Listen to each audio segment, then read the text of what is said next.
The fire we reported at the old fire hall is still burning out of... Do you sometimes feel confused or lost in the complications and complexities of life? Do you feel drained, listless, or exhausted from the daily burdens and responsibilities? Why not seek our campus ministers on air every Tuesday from 2 to 3 in the afternoon? Listen to our counselors from the Loyola School's Campus Ministry Office as they ground our lives in our faith, in our school's spiritual tradition. Campus Ministers on Air. Be guided, be inspired, be blessed. Listen to our Campus Ministers on Air. Radyo-Katipunan, 87.9 FM. Radyo-Katipunan, 87.9 FM. Radyo, radyo, radyo, radyo, radyo, radyo, radyo, Katipunan. Radyo, Katipunan. Radyo, Katipunan. Radyo, radyo, radyo, Katipunan. Radyo, radyo, radyo, Katipunan. Voice of W Eagle, kami di mapipigil sa pagbabalitang tumpak at tama. Buhay atin misna sa loob sa labas ng eskwela, ating ibibida lahat ng eskwela. Radyo, radyo, radyo, Katipunan. Radyo, radyo, radyo, Katipunan. Radyo, radyo, Katipunan. Radyo, Katipunan. Kawal ni Ignacio, Katipunero sugo, todo sa kayod, tunong at tulong. Lipad na Blue Eagle, galing hiting at tigil, blue and white, one big fight. Radyo, radyo, radyo, Katipunan. Radyo, radyo, radyo, Katipunan. Radyo, Katipunan. Radyo, Katipunan. Radyo, radyo, Eagle, radyo, Katipunan. Tara na't simulan ang inyong umaga sa mga magagandang refleksyon tungkol sa ating buhay at pananampalataya.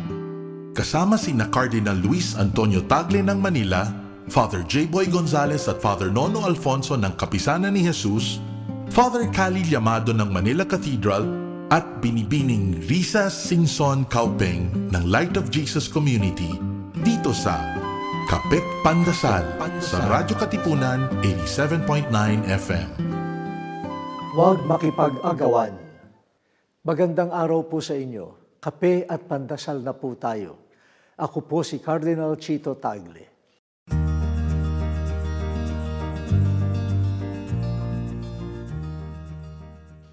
Nakakatuwang panoorin ang mga batang nag-aagawan ng candy at barya sa hampas palayok, o kaya bata at matanda na nag-aagawan sa silya sa trip to Jerusalem. Minsan nagsisigawan pa kapag nag-aagawan ng baryang isinasaboy sa house blessing. Basta sa laro at kasiyahan, tanggap natin ang agawan. Pero kapag hindi na laro, nakakasakit na ang agawan. Inaagaw ang lupa ng mga taong walang kalaban-laban. Inaagaw ang sweldong pinaghirapan ng manggagawa. Inaagaw ang karapatang tanging yaman ng iba. Hindi na yan nakakatuwa. Nakakabahala na. Huwag makipag-agawan kapag matatapakan na ang pangalan at dangal ng kapwa. O Diyos, patawarin mo po ang pag-aagawan sa yaman at kapangyarihang nakakapinsala sa kapwa. Amen.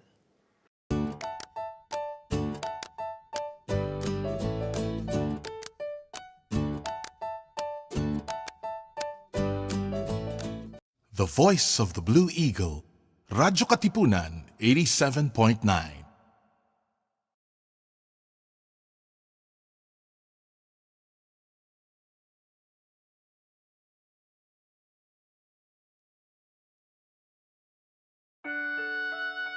The Jesuit Hour. Get to know the Jesuits. Discover their spirituality, their history, their ministries. The Jesuit Hour. Anything Jesuit, everything Jesuit. The Jesuit Hour.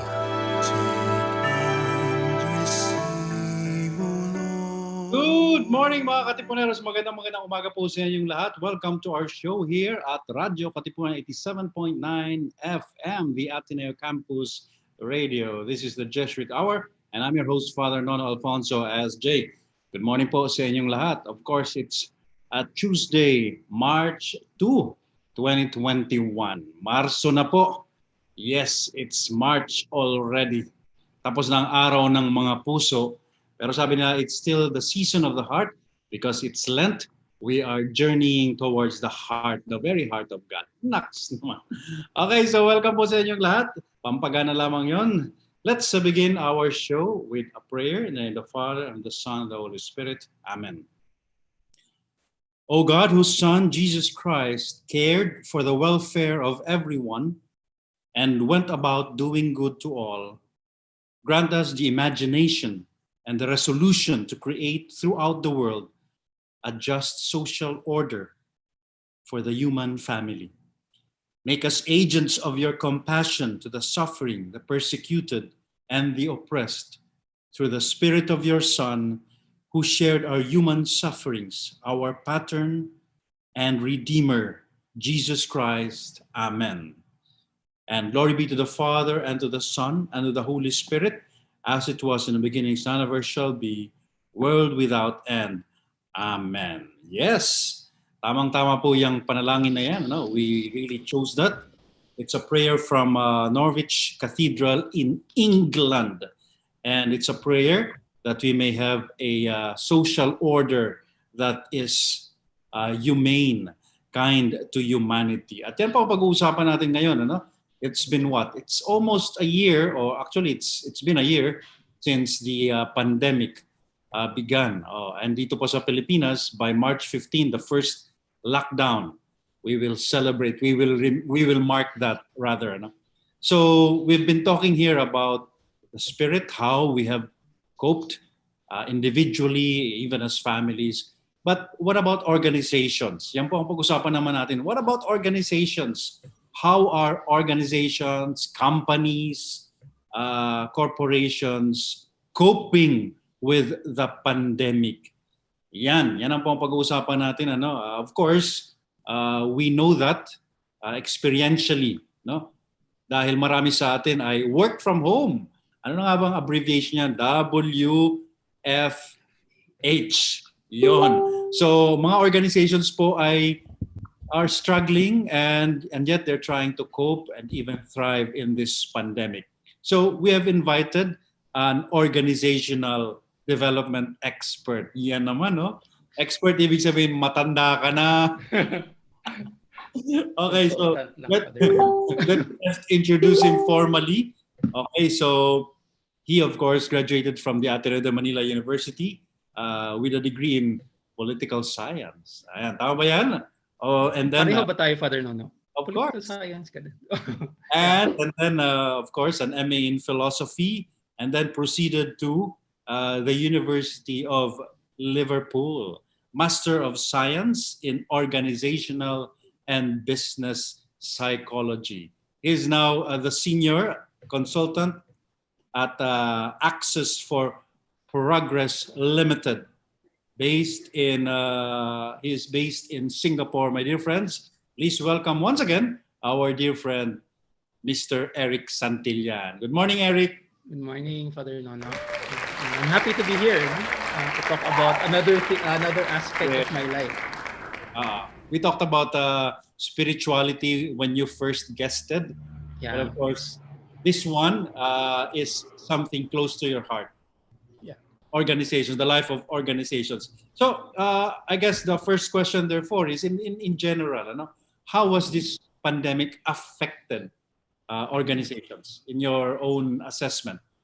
Sige, parang what I did kasi was I studied several studies, no? So I went through several researches of companies, and also I made my own because of my experience also, no? So parang una nakita ko talaga is that the pandemic has affected companies at several levels, no? So unang level is the macro level, no? So there is continuing rising unemployment right now, Father Nono. Wow. No? In the Philippines, for example, ang latest study said that it was already 8.7%, no, ang unemployment, which is equivalent to around 3.8 million Filipinos who are 15 years old and older, who are unemployed, no, right now. That's on the macro level, no. Tapos, which means that organizations have to let go of many people, di ba? Parang in order to survive, so they had to cut down on manpower, or even, so parang may mga companies din that also closed down themselves. And because of that, they had to let go of the employees, no? Most of the countries are now in recession. The only economy in the world that grew in 2020, for example, Father Nono, was China with a 2.3% growth, di ba? Di ba? Tapos, so the total global economy shrunk by around 4.5%. Wow. To put that in perspective, we had a crisis, an economic crisis in 2008. Mhm. And when we had the crisis, the economy, global economy shrunk by just 0.1%. Wow. So right now, we are already at 4.5%. Mhm. Mhm. Grabe, no? Grabe din yung effect. So, of course, Father, no, there are obvious losers, di ba? Alam naman natin yon, di ba? Travel and tourism industry is obviously hit, no? And when you talk about travel and tourism, sanga-sanga yan, di ba? So, aviation industries, luxury shipping, airports. So, airports actually were a great source of income and economy and exchange, di ba? Pero because the airports were closed down, walang nangyayari doon, no? There's also the restaurants, F&B, no, that's dependent on the foot traffic of tourists. Mhm. It's Father Nono, it's one of the studies there, no, looked at Germany, where our good friend Father Hildo Naira is, no. Oh, Really? Yeah, sabi doon, in Jan 20 so yung Jan 2021 data nila, they realized that 97, so there was a decrease of 97% of foot traffic in Germany, no, in the malls. So if 100 shoppers went to the malls in Germany last year, only 3 people went back to the malls this year. Wow. Ganun siya, no? That's so grabe talaga yung nangyayari all over the world. Mhm. Dito sa Pilipinas lalo na, no, kasi like for the last 10 years, the governments, even the ones before this current one, were very, kumbaga, their focus was on tourism. Diba? Talagang, diba, yung mga natin, yung mga slogan pa na, it's more fun in the Philippines. Yeah. And tourism was already giving us gains, profits. And then this happens, so talagang apektado ang Pilipinas. Maganda yung sinabi mo na sanga-sanga, no? And dito sa Pilipinas, yung informal sector, di ba, yung mga nagtitinda sa may beach, di ba? Nagtatattoo, di ba, sa Boracay, di ba? Nawala yung lahat, no? Yun yung talaga, no? Yun yung mga nawalan ng trabaho, ano? So, that's, what about bankruptcy? You talked about unemployment for sure. What about bankruptcy? This from the point of view naman of the vantage point of yung mga may-ari ng negosyo. Okay. So there's no formal study yet on that. No, although the IMF, International Monetary Fund, mentioned na a lot of companies, specifically in the hit industries, no, needed a lot of propping up from governments, no? So, for example, aviation is badly hit. So the airline industry, a lot of airlines have already filed for bankruptcy, no? Here in Singapore, for example, I just read in an article that around 40 restaurants who were already 15 years and up, no, had to close down over the past year. So that's 40 chains, not just restaurants, but restaurant chains had to close down, no? So ang dami ring ng mga nangyayari which have actual effects on people, di ba? Parang we're looking at it from a statistics perspective kasi, pero maraming affected because they're employed by those industries. Okay, those are the losers. What about sino yung aside from China? Aside from China, sino naman yung mga in the industry? Winners. Winners, obvious winners. Okay. Sige. The way I explain it to people is that, so parang just imagine companies that benefit people who are stuck at home. Okay. So those are the winners, no? So computer companies, ang taas-taas ng sales of laptops, for example, last year, no? Peripherals also, diba? Printers, ergonomic equipment, no? I got this yung upuan ko last year lang, di ba? Parang ganun. Wala naman akong pakialam dati, di ba? Ergonomics. Pero right now, no? So ring lights, Father Nono, di ba? I don't know if you're using a ring light now, but microphones, so unprecedented sales yan last year. Also, tech-enabled delivery also did very well, particularly well. The Lazadas, the Shoppees, the Grab of tech, no? Also, tech that enables collaboration. Zoom, we're using Zoom right now. Teams, Microsoft Teams. Those did particularly well last year, no? And this year even, no? Tapos of course, kasi tayo sa Philippines, diba, kailangan entertainment is very important. So, the streaming companies also did well. Netflix, Spotify, diba? And of course, we talk about the pharmaceutical companies also are among the winners. So, meron din namang mga winners, no? I'd like to add lang siguro, Father Nono, na parang when I was doing my study of the industries that did well, no?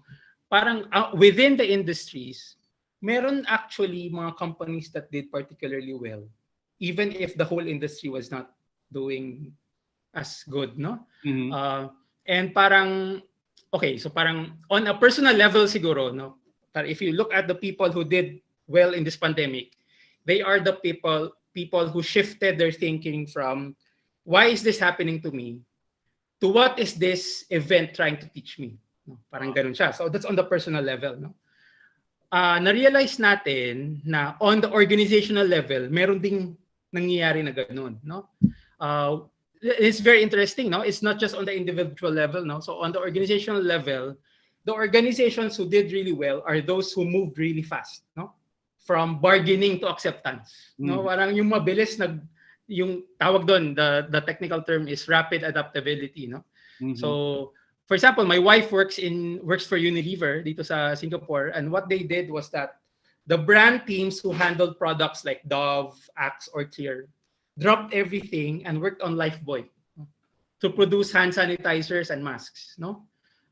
Their factories moved their production lines to from their other brands to Lifebuoy products, no? And their sales went up the roof, no? So even if the whole FMCG industry did not do particularly well, there are companies that did well because they moved from this thinking na victim ako to ano kaya magagawa ko dito, di ba? Yeah. Sabi ko nga dati kay Father Jet Villarin last year in the middle of the pandemic, and he was still president at that time. Sabi ko, produce na lang tayo ng alcohol kasi meron ka namang chemistry department. Yeah. That's also, that's very, pwede nga ganun, di ba? Diba? So, or meron kaming dito, marami kaming empty fields dito, ano? Grass field. Sabi ko, magtanim na lang tayo ng mga gulay. Yeah. So that's the secret, of those companies. Tell us more, how organizations, businesses adapted. Like, tell us about work from home. Okay. Sige. So we saw a big shift to remote work, no? A lot of us experienced that personally, di ba? Parang okay, so what I tell my clients, no, when they try to understand work from home, no, parang sinasabi ko sa kanila, there's a need to cluster work into different areas, no, based on the need to interact with people. So for example, when we talk about medical care, there's the caregiving role requiring close interaction with patients, di ba? Such as doctors and nurses, no? So parang yon, hindi mo pwedeng i-transition to work from home, di ba? But then within the hospital, there's actually, di ba, parang may hospital administrative staff that fall into computer-based office work. So that's the second category, di ba? Computer-based office work. Now, this can be done remotely. Di ba? The third category would be, for example, those lab technicians and pharmacists who work in production, parang indoor production sila, hindi sila nakakipag-interact sa mga tao, pero they need the special equipment and need to be in the hospital. Parang so, using that as an analogy, parang quickly, a company can actually say, okay, ano ba yung sino ba sa workforce ko yung pwede kong i-transition to work from home? Sino ba yung kailangan sa office? And sino ba yung makikipag-interact with people? No? So when I'm clear about that, then you're able to make controls, specific controls, health and safety controls, protocols based on those levels. No? So parang ganun. Now, a lot of debate is actually happening on work from home ba? Pwede ba talaga i-work from home lahat? No, parang ganun. Yes, that's diba? Pwede ba talaga i-work from home lahat? I usually say na in general, err towards the side of work from home, no? Kasi it's good for organizations eh. They cut on rent. I know an organization, for example, who was able to let go of five floors of their office building. So imagine the rent that they were able to save. Yes, utilities. Diba? So ang laki ng savings nila, and they were able to, from OPEX, which is operational expense nila every month sana, na rent, they were able to funnel it into work from home equipment for their employees. Diba? Which is a one-time expense actually. Yeah. Good thing about this pa is because they had a lot of cash na natitira, parang they were able to funnel it into looking for HMOs that dealt with mental health. No? So may mga ganun, no? So you can actually be very creative once you see that there are segments in your workforce that can actually work from home, and it saves you a lot of expenses. Okay. So when you say that ang killing natin ay work from home, are you saying therefore that everything can be done from home? Okay. But kasi marami talagang, like halimbawa dito sa Ateneo, no? They had to let go of some maintenance staff. They had to let go of security guards. Nakakawa, pero wala namang babantayan eh kasi wala mga estudyante. Yeah. Diba? So yeah. Okay, I understand that. And in fact, in the studies also, the segment that gets cut immediately are the ones who are the lowest paying jobs actually in the organization. Wow. Yun yung nakakaawa, di ba? Kasi ironic, sila kasi yung parang in this new world that's coming out, para sila yung hindi maka-work from home eh, di ba? Sila yung kailangan nandun sa office, sila yung kailangan piecemeal yung trabaho nila, di ba? Parang gano'n. So that's the sad thing about it. Pero to your question, Father Nono, parang maybe ask the question lang, which jobs need special equipment? No? Kung kailangan ng special equipment, kailangan nandun sa factory kasi hindi naman madadala yung makina sa bahay, di ba? Then kailangan nandun sa factory, di ba? Okay. But administrative work can be done at home, di ba? I've heard of organizations here in the Philippines na since yung mga hindi nga pwedeng i-work from home, di ba, mawawalan ng trabaho out of their generous hearts, priniposition sa ibang trabaho. Pwede rin ganun. Di ba yung I've heard of organizations who did that na ni-reassign na lang sa ibang trabaho yung mga hindi maka-work from home. Yeah, actually that's also a growing trend, no? One of the trends in the Deloitte HR study is this sense of empathy, no? Parang nakita ng na a lot of organizations actually did something like that. No, they parang because they don't want to let go of their people. These people have worked for them for like 10, 15 years, di ba? So parang may loyalty na rin. Yes. So parang they saw it as a corporate responsibility to Mhm. take care of these people. So, yun, kailangan lang siguro ng upskilling. Dun papasok yung upskilling. Also, kailangan lang ng, yun, rapid adaptability din on the side of the employee. Di ba? Na parang, this is not part of my job description, pero parang what you're realizing right now also is that actually wala na masyadong job descriptions. Parang gano'n. Tirahin mo na lang, di ba? Trabahuin mo na lang yan. Kasi kung hindi, mawawalan ka ng trabaho. Di ba? Yeah. That's another thing. Yun. What about, I've read also before, yung work from home mismo, meron ding evaluation yung mga kumpanya that it's not as productive as, di ba, parang we make a big deal about it na yun nga, everything can be done from home, remotely, etc., etc. But employers are finding out that the productivity levels have gone down. What do you think? So several things, no? On the finding, kind of anecdotal kasi yan, Father. It's actually, anyway, I'll talk about that also later, no? Pero ganito na lang siguro, no? Parang the way I see it is, for example, not just in Metro Manila but in other major cities, no? It used to take people 45 minutes to probably an hour or 2 hours to go to work, diba? So you're actually wasting 2 to 3 hours per day on a commute, diba? Yeah. Now they've found themselves with 2 or 3 extra hours of work. So imagine what you can do with those 2 or 3 extra hours. So parang the studies actually point to the fact na actually hindi, productivity has actually gone up during the pandemic, no? Okay. Because nga nawala yung extraneous things that you used to do, di ba? Like the commute or eating out. Di ba may mga sa companies pa sa Philippines na parang yung lunch break mga 2 hours. Kasi bababa ka pa, tapos di ba? So actually in general productivity has gone up now. A well-publicized study of Microsoft Japan, no? Actually what they did was they closed down their offices every Friday. So they actually partly savings din, no? So they closed down their offices for 3 days a week, no? Tapos every day. Ngayong pandemic na lang or even? Ngayong pandemic. Ngayong pandemic. So 4-day work week na lang sila. Wow. And work from home pa.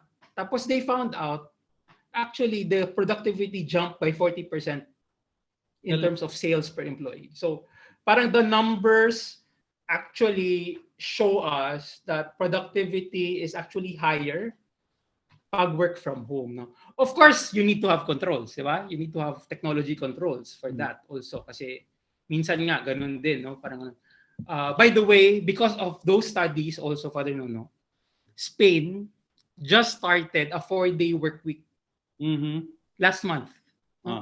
So 32-hour week na lang sila for 3 years. They said they will do that for 3 years para their economy can recover. Galing. Wow, talagang nag-decide na yung Spain. Nag-decide na sila as a government. Sige, ito yung gagawin natin. So parang yun siguro, Father, no, parang it's not quantity that leads to productivity. Okay. Let me qualify that question kasi. Like for example, ito anecdotal din pero so many anecdotes. Halimbawa, you work from home and yet in your home, in your house, your attention is divided between your work and your family, diba? Yes. So there's so many distractions though if you work from home. So in your own study, hindi ba nangyayari yun? Okay, so that's also true, no? That's also true. The studies do say na even with those distractions, parang mas mataas pa rin. Total, no? In total.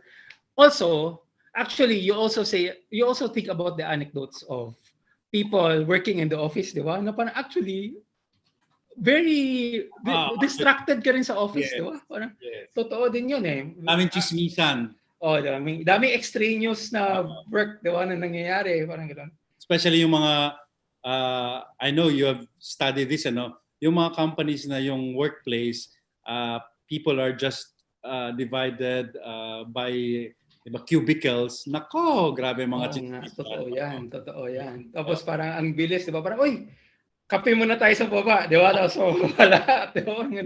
So, ganun. So, in general, productivity has gone up. Of course, you want to, moving forward, di ba? Parang you'd also want to create controls in the home naman for those distractions, di ba? Di ba many years ago, there was this famous interview of this, parang sa CNN yata yung Father Nono, di ba? Yung pumasok yung anak niya, tapos yung, Yes. di ba? Yung parang gano'n. So, that happens, di ba? O, di ba? Yung dumating yung tapos he was being interviewed by CNN, di ba? About South Korea, tapos, and that happens. Parang that has become like part of the new normal na, di ba? Parang when you go on a Zoom call, your kids will be at the back, there will be distractions, but it's part of the, I guess, the adaptability siguro na sinasabi natin. What would be your tip, alam mo, in terms of work from home sa mga employers? How do you measure productivity? Is it so na lang, results oriented ka na lang, you just deliver on the job objectives, ito yung results expected sa'yo, and then you just measure that. That's actually, so that's one way to do it, no? Look at the results, but also there are a lot of technologies then that measure time actually, no?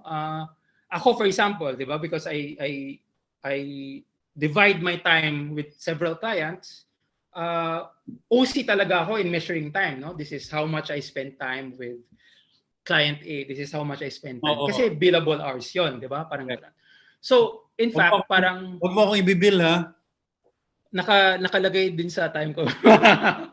Yun, so parang gano'n, Father Nono, diba? Parang there are actually technologies already, no? And the IT department can set those up, no? To in a way measure the time of people, no?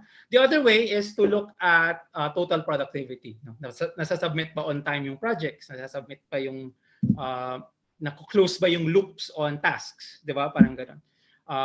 There are things like what I did for a client, for example. They all moved online kasi. So we came up with a centralized Kanban board for the whole company, no? Task list for the whole company. So very, very clear kung, okay, itong tao na to, delayed na pala siya, no? Parang 2 days delayed na siya. Then it's easier to follow up that person. Kitang-kita ng lahat. Kitang-kita ng lahat. So may psychological pressure, di ba? Na, sige, gawin ko na yung trabaho ko. Di ba?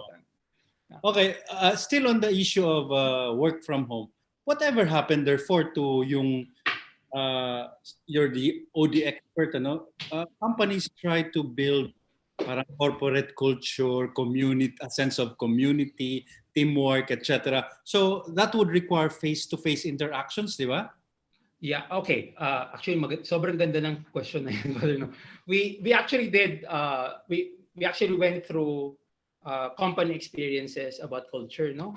And this is where strong leadership is really needed, no? So one, siguro, there are ways to keep community and morale even without the face-to-face, no? Especially with tayo, Father Nono, diba? You're in Manila, I'm in Singapore. We're able to talk, diba? I'm able to build community with my batchmates, na yung mga former Jesuits na batchmates ko dati, no? We meet once or twice a month, no? Parang ganun. So global multinationals would do regular virtual town halls over Zoom or Teams, no? And some people actually say na they've actually never seen their CEOs until this pandemic. Parang ngayon lang nila nakikita yung CEOs nila who lives in, I don't know, UK, di ba? In the US, no? So the culture, and this is where strong leadership comes in, when the CEOs, the top leadership really makes a point to keep the face-to-face going with virtual face-to-face going, then they're able to build community even better than before the pandemic. No? Just the other week, for example, I was part of a 24-hour hackathon, no? With people from all over, no? To work on one project. So, naka-Zoom kami while working for 24 hours straight. No? So it was like being in the office. Diba? May nagpatugtog ng music, tapos you were all working together. So parang may office atmosphere din siya, no? So we were able to keep that community, and in fact, after that hackathon, parang we actually became close and we kept our group chat, no, going, kasi parang mayroon ng mga nakakatawa, may nag-birthday kasi during that hackathon at 12 midnight, so we sang happy birthday for that person, di ba? So parang we kept the community going. Technology is able to do that, no? We just have to stretch, di ba? We just have to stretch our imagination on how to do it. And recreate. Yeah. Be more creative siguro, di ba? In how to do it, no? Pero what about yung dati, di ba, community building experience, community bonding, yung mga rest and recreation sa resort, di ba? Okay. Or dito sa Pilipinas, may mga first Friday masses and kainan afterwards ang mga kumpanya. Right now, wala na yung mga yun, ano? At tipid sa kumpanya, of course. Tipid nga sa kumpanya yun. Pero what about community building? Okay, so there are virtual ways to do that, no? But at the same time, meron ding mga companies who actually do so there's this company called Automatic, no? Automatic is the one that created WordPress, yung parang blog platform, no? So they've been working from home even before the pandemic. Tapos ang ginawa nila is they're all over the world, no?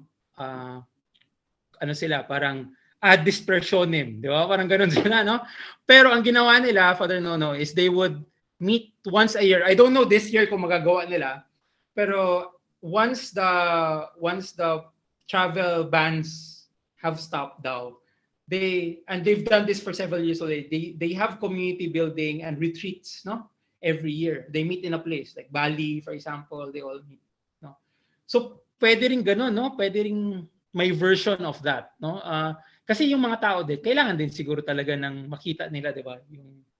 Yung mga tao nila. So they're just waiting for vaccines to arrive. They're just waiting for the travel bans to be lifted.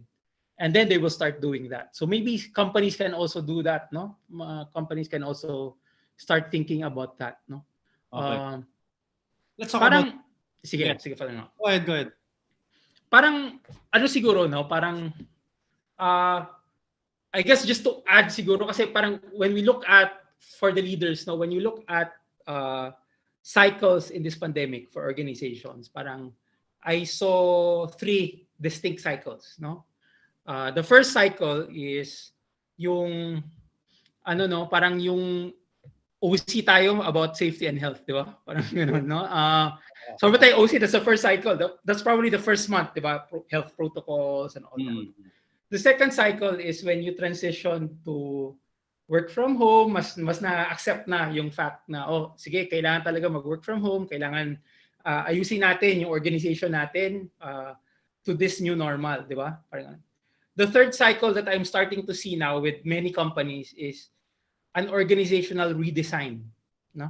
Parang the redesign takes on the form of smaller teams. Dati mas malaking masyadong teams, di ba? Pero ngayon parang ang tawag nila is nimble teams, no? More resilient teams, di ba? Parang succession plans that are not just dati kasi succession plans parang just in time, di ba? Parang pag nag-resign yung isang empleyado, sige, itong taong to mag-double up, parang ganun. Pero ngayon mas just in case na so parang succession plans that are just in case also. So parang I guess the question siguro is where are you in the cycle, di ba? Parang ganda niya na, ang ganda niya. So the third cycle is the company, the organization accepting everything na, and then moving on and asking itself, how can we be flexible? How do we adapt to the challenge? This new world. Yeah. Oh. In fact, there's an acceptance pa on the second cycle na parang hindi na babalik sa old world yung mundo. Parang gano'n, di ba? Magbabago na talaga yung mundo. So, the third cycle is actually this whole redesign na, no?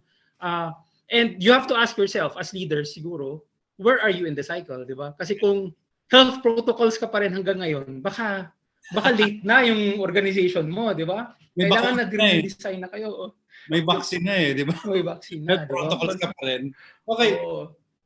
What about the everything kasi, even yung sabi mo mga meetings, even the work, everything is online. What about the pressure for companies to be technologically savvy, to provide for technological infrastructure, digital infrastructure? how has how have companies adjusted to that? Okay. It's funny because just the other day, the head of Microsoft APAC, Asia Pacific, said na what took 2 years in digital transformation actually took just 2 months. No, Wow. parang ganun, no? Kasi kailangan, di ba? Kasi kailangan push comes to shove, kailangan talaga mag-digital transformation, no? That's why parang part of our lives is Zoom, di ba? Part of our lives na parang lahat na ng mga tao marunong na, no? Parang ganun. It took a while, but the move is there, no? Parang ganun. Naalala ko, Father Nono, yung philosophy of science natin dati, di ba? Yung si Thomas Kuhn, I don't know if you remember that, di ba? Of course. Revolution, di ba? Revolution, Thomas Green, di ba? Si Kahit natutulog lang ako sa klase ni Tom Green. Ganun, di ba? So parang, yung nangyari was, di ba, there's a revolution, there's a new world that's coming, and yung status quo fights against it, no? What happened in this pandemic with digital transformation is actually walang fight from the status quo. The world just came in and said, okay, we have to move to digital or else we will not survive. No? Parang ganun. So, of course, some companies are limited doon, no? Partly because of the demographics of their team also, no? Pero kailangan kasi leadership eh. Kailangan talaga yung leaders yung magsabi na, okay, we have to do this, no, we have to go this direction. So, ano ba, the early phase of this pandemic, have you seen mga companies retooling their workers, like training them how to use Zoom or Google Meet and all of that? Yes. So yun yung trend. Actually, 2020 pa lang, no? That's what happened. Not just the collaboration tools, but also yung doing everything in Google Drive. Alam mo yung gano'n? Para sharing of files, di ba? Parang dati, email tayo ng email, tapos pwede pa lang lagay na lang sa folder, babasahin mo na lang, di ba? Parang gano'n. So, there's a lot of retooling that happened. And that's a good thing, no? Kasi if I guess one of the lessons here is that this would have happened anyway, di ba? Over several years. But because there's a need right now, it happened quite fast. No? Parang, of course, may mga taong hindi ready, nahirapan sa transition, but more and more, parang it's not about I can't do it eh, parang but I have to do it na eh. Parang ganun na yung transition. Yeah. Meron kaming kilala mo itong mga to, but I'm not going to name them. Meron kaming dalawang Jesuits. Okay. Ito the stories of two Jesuits. And they're professors at the Ateneo de Manila, no? So both of them initially resisted, kasi they're quite aged na, pero they're wonderful teachers, professors, ano? Okay. But both of them have no Gmail accounts. They don't have email accounts. So yung isa may cellphone, yung isa may smartphone. Anyway, so nung nangyari itong pandemic and they were asked by the Ateneo to transition to migrate to yung anong tawag, Canvas, di ba? They resisted, but one ito yung adjustment niya, napilitan siya, so nagle-lecture pa rin siya synchronic. Okay. For 2 hours. So talagang, di ba, bawal yun kasi, di ba, masyadong mahaba, no? But that's how he coped. Yung isa naman, nag-leave na lang at magre-research na lang daw siya. Okay. Pero this time, he is teaching. So, finally, natanggap niya na rin, no? So, these are Jesuits and they have embraced this new normal. Yeah. Walang choice eh, di ba? Yep. That's good to know, no? Kasi parang in the other interview nga, Father, no, I said, di ba, parang you have to learn the tools of the trade, no? These are the new tools of the trade now, eh. No? What about Eric, what about the I don't want to call it mental health, pero siguro the mental processes that workers went through, coping, adjusting to this new normal, the work from home, etc., etc. Was it a lot for them to bear? Okay. Okay. So the good thing also that happened in this pandemic is that yung dati kasi health is uh, the personal responsibility of the employee, no? That was the personal di ba parang ikaw bahala sa health mo, no? But with the pandemic, what happened was that the responsibility shifted to the organization itself. Parang I have to take care of the health of my employees. So that's the first one. Tapos the second one is actually hindi lang physical health. I have to take care of the mental health of my employees. No? So in fact, now when I was still a counselor in Manila, we've been advocating for HMOs to include mental health as part of the insurance. No, right now more and more nagiging kasama na talaga siya sa insurance ngayon. No, I don't know in the Philippines, but in places like the UK or Singapore, for example, I think also in the Philippines, some HMOs have already used parang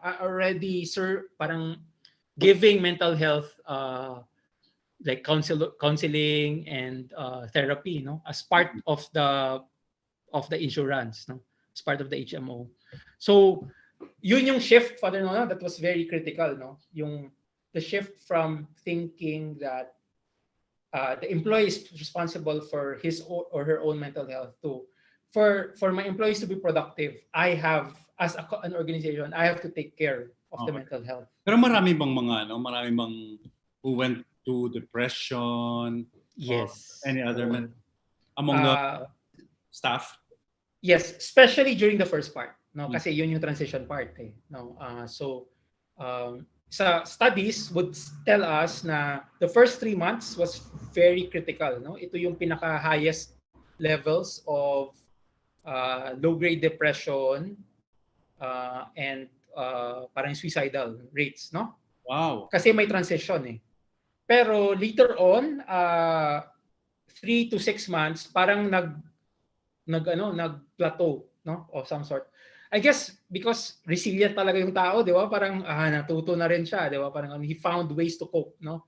So if you look at, I also work for this parang online clinic. If you look at our sign-ups, no? Wala na masyadong nagsi-sign up ngayon, which is a good thing, no? Which is a good thing kasi that means wala na masyadong problema, no? Parang hindi na masyadong problemado. So before you provided that kind of service, online clinic. Wow. Online clinic. So I was part of an online clinic, one in the Philippines, and another one outside, no? So dati, grabe. During the start of the pandemic, parang 2 cases a day, Father Nono. And I was not alone, no? Marami kami. So I would talk to 2 people every day. Then it tapered off, and then right now every 3 weeks na lang. So from that, sige, Father. Pero ano rin, di ba? Ito kasing online interactions can be also very tiresome. Ano? I don't know. Something is lost. The human touch, di ba? Cura personalis is lost in the internet. In this kind of interaction, digital, di ba? So meron mga nag-share no na parang fatigue, experiencing online digital fatigue. Yeah. So that's true, no? A lot of people shared na kasi connected to that kasi parang I would like to nuance, no? Social media is very depressing, no? Ganon. So in fact, parang sabi nga ng isang professor ko dati sa UK, no? Parang sabi niya, if you want to be happier, just move out of social media talaga. Parang gano'n. So the social media part is difficult, no? You lose the human touch kasi parang you're basically showing an image of yourself. People are showing an image of themselves that is not necessarily true, di ba? Parang highlights yung pinapakita mo, di ba? Highlights. Lahat naman ng tao feels na actually hindi naman ganyan yung buhay ko. So they felt when you compare, parang depressing yon. Pero the studies have actually shown na yung one-on-one or group conversations over Zoom, Google Meet, yung mga ganon, no? Have actually been very helpful, no? Yung mga students, for example, meron silang sa Philippines, may nakausap ako last week, meron silang online e-Numan, no? Yung e-Numan. So they would do that and they found that to be very, very How is that? life-giving. Magdadala ka ng beer siguro, Father Nono. Parang dala ka ng beer, tapos go online on Zoom, tapos kwentuhan. Parang gano'n. Bring your own, sabi nila, BYOB, bring your own beverage. No? Anong gano'n. So, Eric, knowing you, mukhang ikaw yan. Mukhang ikaw narinig ko lang. So yun, so they found that to be very life-giving. That's one. Second, ano pa, yung pro pa doon is that you don't have to go through traffic to do that. No? You don't have to dress up to do that. I really like that part. Yeah. You don't have to go through traffic. You don't have to dress up. Di ba? Ganun. So ganun. May ganun. So may other side which is the depressing part, pero the other side also is life-giving. No? So walang masyadong Zoom fatigue. Sorry for singling that out, pero Zoom fatigue. Meron din naman. Okay, ito. Sabi ng isang administrator dito, dati raw ang meeting nila like once every month. Ngayon daw parang ang haba na ng mga meetings at madalas na yung mga meetings kasi there's no other way, di ba? To get in touch with people. So, nagkakaroon na raw sila ng Zoom fatigue. Yeah, may mga people who go through back-to-back meetings nga. Yeah. That's very difficult nga, no? But at the same time, on the other hand naman, it shows you the people's need for connection, no? Yeah. Diba? So, of course, when put to the extreme nga, then you end up with Zoom fatigue. Kaya, diba, sumikat din yung blue light filter, Father Nono, glasses, diba? Kasi parang sakit na ng mata ko, parang ganun. So, you can do that. I know of some doctors, for example, who have moved to four-day work weeks because nga of the Zoom. Kasi telehealth sila. So back to back yung yung consultation nila, no? So they've actually moved to taking Mondays off, for example. And they've found na actually the people I see from Tuesdays to Fridays actually the same number as when I was in a clinic before. No? Tapos longer waiting times for people. So mas convenient na for the clients, for the patients. Tapos I get to rest one more day per week. And then would you advise as an OD expert na those days na non-working dapat you abstain from Zoom? From all, di ba? Internet. Yeah. Oo. Pwede ka mag-Netflix kung gusto mo para rest. Pero parang try to, as much as you can, use it to plan your week, di ba? You do it for... Okay. Ako, I would suggest reflect, di ba? Parang use this as time for reflection, di ba? Over you. Plan out. Banal ka kasi Mas banal ka, Father Nono. Tanong ko, we've been talking about workers, employees. What about the leaders? I can just imagine the pressure on the leaders of organizations. The workers have to adapt, but mas grabe yung yung adjustment ng mga leaders. Can you talk about that a little bit more? Okay, so actually parang so I teach this course in Ateneo Cord, no? And that's one of the topics that we talk about there, no? Leadership in uncertain times. Leadership in a VUCA world, no? Leadership in the pandemic. Tapos one of the authors there that we teach is named Glenda Oyang, no? She's head of the Institute of Human Dynamics. Tapos sabi niya, there are 3 competencies for leaders in this pandemic times, in this changing world, no? In these times of uncertainty. Sabi niya, the leaders who are able to do very well, no? Have these 3 competencies. One is the competency of standing in inquiry. No? Tapos, kind of poetic yung standing in inquiry, Father Nono, kasi parang when a leader is able to turn judgment into curiosity, conflict into shared exploration, diba? defensiveness into self-reflection, Mhm. assumptions into questions, instead of coming in as an expert, but if the leader is vulnerable and say, actually, hindi ko alam anong nangyayari sa atin. I also don't know, no? Yeah. Instead of coming in as, hindi, ito yung gagawin natin. Di ba? But coming in as a leader with some vulnerability, that actually works better, no? So that's one. The second competency is actually a competency that we learn in Ignatian spirituality, no? Pattern identification, no? Learning patterns, di ba? Parang making sense of patterns and seeing wisdom in what's happening, no? So that's the second thing. The third thing is what I said kanina, adaptive action, no? Pero the way she talks about adaptive actions sounds like the Ignatian contemplatives in action, no? Parang sabi niya, the world will change when you take action on it, no?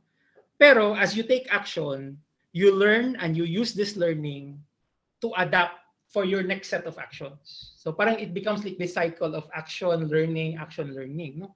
And that's how you're able to adapt. And sabi niya, if you have these three competencies, if you come in as a leader who stands in inquiry, who identifies patterns, and you have adaptive action, then you're able to be a leader that does very well in this changing times. Galing ah. Saan yung compassion doon? Doon ba sa first John? Parang, di ba sa atin, Ignatian spirituality, we also put a stress on compassion. Yeah. Compassionate leaders. Yes, that's actually in the first one, no? The standing in inquiry, no? When you come in, parang one of the other authors that I read said, no, na parang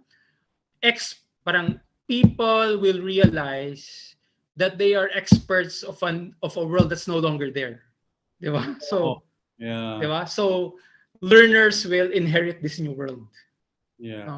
So to be a compassionate leader, ang ganda nun, learners. Yeah. Learners so parang, will inherit this new world. Yeah, parang lahat tayo, we need to be learners once again, ano? Yep. Oh, di ba yung two Jesuits, di ba? The two Jesuits who learned at probably 60 or 70 years old, di ba? Yung to isa go into Canva, Canvas, di ba? Yeah, in fairness, yung isa 70s na, yung isa 80s na eh. Oh, diba? Diba? So there's this whole parang walang rason na hindi mag-learn again eh, di ba? So there. But of course, these are what you teach, leadership principles, especially na VUCA world. Na nabuhayan na naman yung VUCA world na yan. Yan. Ngayong pandemic, bukang bibig na ng mga taong VUCA world. Yeah. Okay.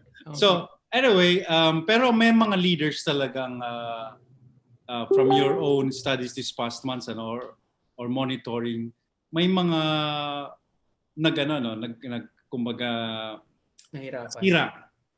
Oo. We're not able to cope well. Yeah. So, there are also a group of leaders na ganun, no? I would say, okay, so using that lens, no, I would say they're the ones who were not able to stand in inquiry, who stood with their positions, di ba, and said, hindi na ako magbabago, parang ganun. Actually, may isang story, no, na yung isang CEO kasi, around 60 years old, their company was about to be brought out. Bibilhin na sila ng isang kumpanya with a 30-year-old CEO. Mm-hmm. No? Tapos this 60-year-old CEO was calling this 30-year-old CEO on a holiday. Mm-hmm. Tapos hindi niya makontak. Tapos galit na galit siya kasi sabi niya, grabe naman, parang when during my time, di ba? Magaling tayo doon, di ba? During my time, kahit sa holidays nagtatrabaho ako. Tapos ganoon, di ba? Pero I guess that's the di ba? That's the insight there, no? Baka nga hindi kailangang baka nga you have to stop thinking about that during my time kasi nagbago na yung mundo, no? Yes. Well, actually, that's a favorite slogan of oldies, even old Jesuits. You hear that during the golden years, di ba? Or during my time, nung panahon namin, blah blah blah blah blah.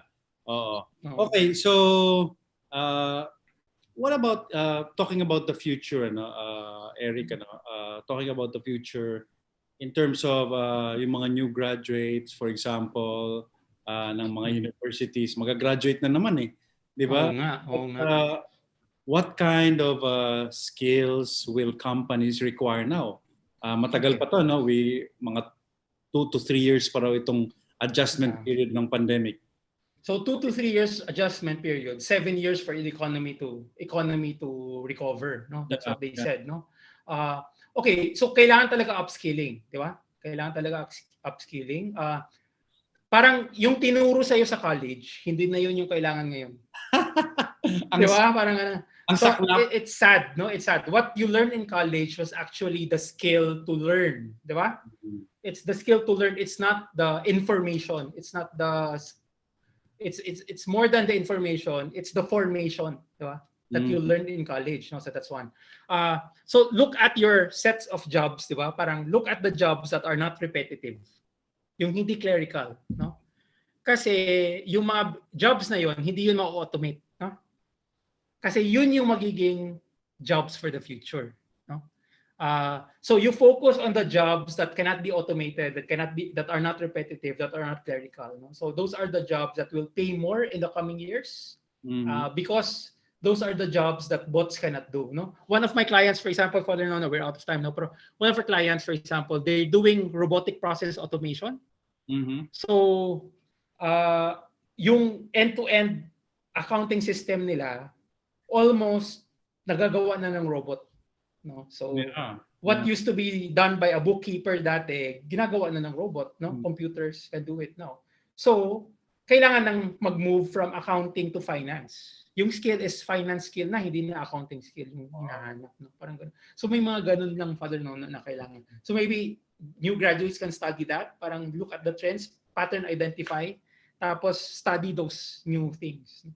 Kahit pwede na ba yung kahit hindi university kind of education, like nauso ngayon yung mga online courses, di ba? Certificates na lang, pero would companies value more what you know rather than what school you come from?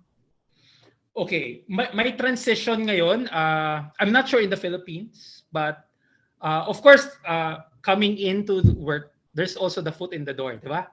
Pero here in Singapore, for example, they're pushing for polytechnic education, yung 2 years na vocational courses. They're pushing for that kasi mas mabilis graduate yung tao, tapos mas focus yung skill niya to particular industries, no? So yun yung trend right now. I'm not sure though in the Philippines kasi very pa rin tayo, no? May may bias pa rin for the big three, mga ganun big four. Yes. Okay, siguro final question, anong nakikita mo sa bolang kristal mo?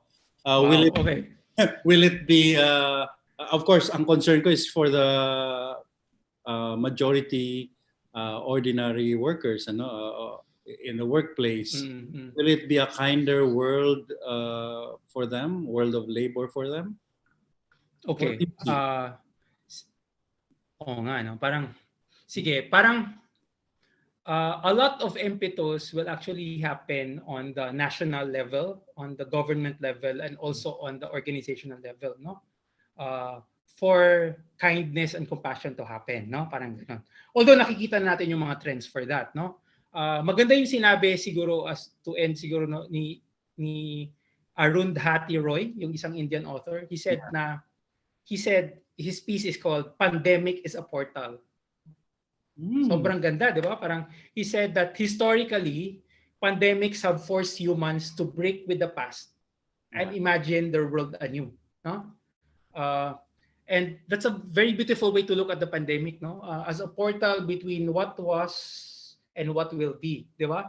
Parang ganun. So on the individual, so that's one, no? Parang on the individual level, maybe you can start seeing this pandemic as a portal, no? To get you out of this depression, di ba? Na parang wala akong magagawa, no? Parang all these things are outside my control, di ba? Parang ganun. But also on the societal level, parang hopefully the society can look at the pandemic as a portal also. What can we do as a society for our people, no?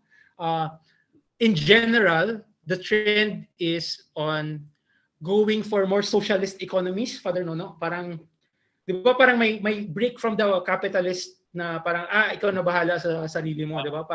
For example, for health to be taken on by government, di ba? As a general trend, no? That's a general trend right now, no? And kasi parang you can go to extremes, di ba? One extreme is the way of depression. No? Things are so uncertain, I'll just roll over, not do anything about it. The other extreme naman would be the way of neurosis, di ba? Things are so uncertain, I'll control everything, di ba? I think what I propose as an OD consultant, but also as a human being, no, is to go somewhere in the middle of those two ends. No, things are uncertain, but we can try to make the uncertain more certain, no?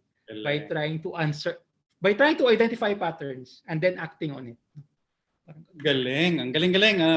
Marami kami natutunan, Eric. How can people consult you, contact you? Of course, may consultation fee. Yan. How can they get in touch with you? Okay, so I have so you can always email me at Eric ERIC 2 Santillan at gmail.com. So just my Gmail, you can do that.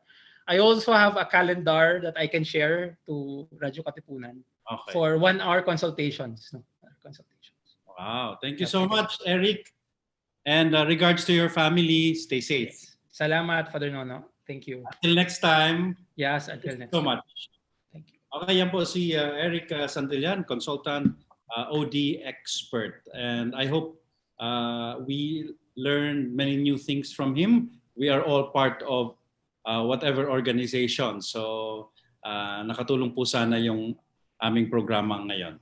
Thank you so much, Eric. And please pray for Eric, his health, his family.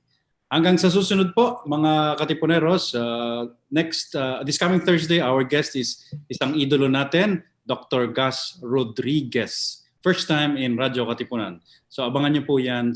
He's a professor at the Philosophy Department at Ateneo de Manila University. So yan po ang ating conversation this coming Thursday. Abangan niyo po yan.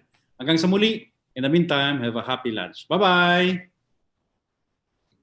Thank you, Father Nono. Bye. Thank you, Eric. Bye-bye. The Jesuit Hour. Get to know the Jesuits. Discover their spirituality, their history, their ministries. The Jesuit Hour. Anything Jesuit, everything Jesuit. The Jesuit Hour.